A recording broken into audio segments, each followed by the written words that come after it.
Good morning. Well, good afternoon now. I'm on my way to go get some lunch, and I just wanted to hop on here and give you the word today. How about that? Have a little food, a little word, a little bread of life. It's what we call the Bible. It's bread. It's food for our souls. It's nourishment. You know, it says in the Bible that we do not live by bread alone, but by the Word of God. The Word should be our food. It should be what nourishes our body. It's what nourishes our soul. Hey, Miss Mary, I'm glad you're here.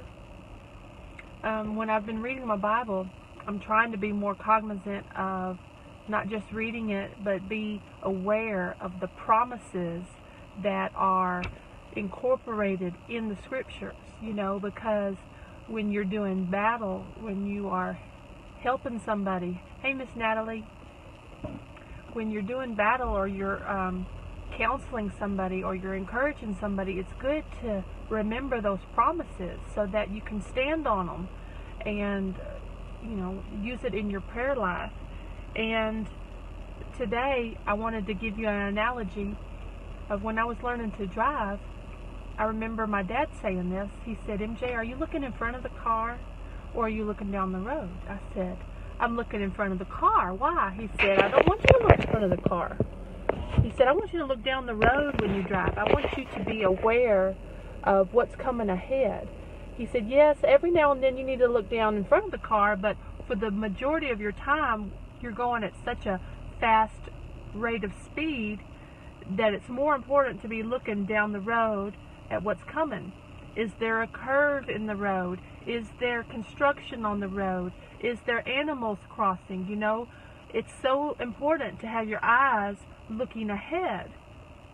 And once you notice that there is something up ahead, you'll have some time to do it, to deal with it, to put on your brakes, to not slam and let somebody else slam behind you. When you're walking in your spiritual walk, like it or not, there's people following your lead or looking at you, and if you come up abrupt, you could interfere their walk as well. So it's important to look ahead. So here it is. I'm helping River learn to drive. We have this little area that I think it's safe for him to get behind the wheel. And I asked him the same question one night. I said, River, are you looking in front of the car or are you looking down the road? And he answered just like I did. Mom, I'm looking in front of the car. Why? I said, don't look in front of the car. You need to look down the road. You need to be aware of what's coming up on you.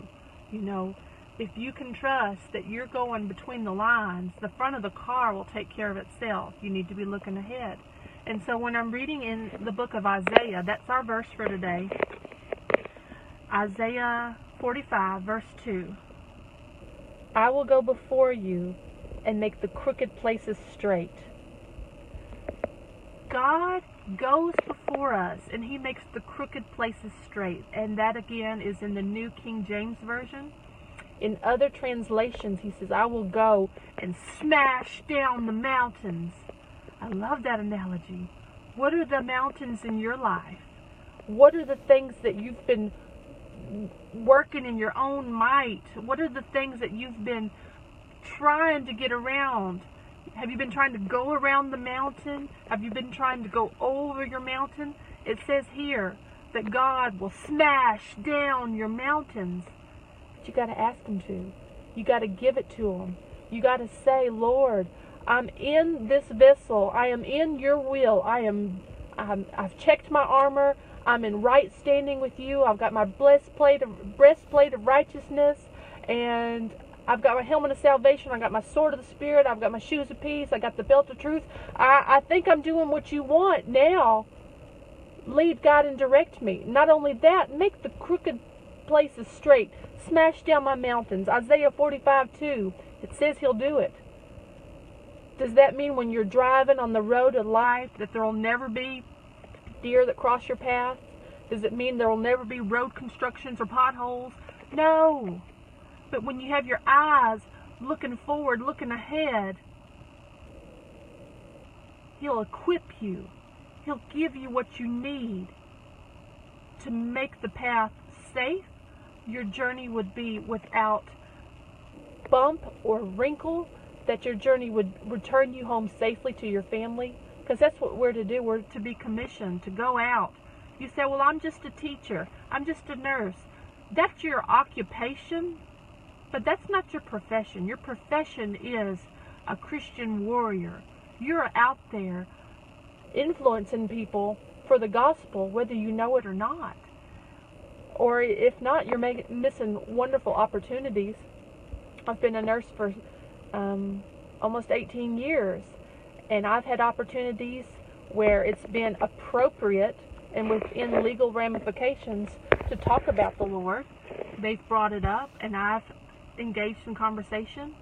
That's okay. If you see a sick patient, I've prayed for them silently to myself. I've lifted up family members, you know. I can see trouble coming down, and I try to stop it before it comes. I ask the Lord to intervene, and this is what I see with my eyes. Take the crooked places, Lord, and make them straight. Smash down the mountains. So that's my prayer today. I have goals in my life. I have wants, needs, and desires, and I want Him to make the crooked places straight, knowing that my heart is right with Him and that we're on the same journey. And if not, He will make my path straight back to Him. I want my path to always lead to Him. I don't want to be in the ditches of life, left and right, or the roller coasters up and down. I just want to keep moving forward with Him. So today, for Motivation Monday, I hope that y'all take this verse, Isaiah 45:2, write it on a card, and I want you to tape it to your mirror every morning this week while you're putting on your makeup or brushing your teeth. Isaiah 45:2. The Lord will make the crooked places straight. Okay? That's the promise that we're standing on this week. And I hope y'all have a blessed Monday, a blessed week. Give me some hearts, thumbs up.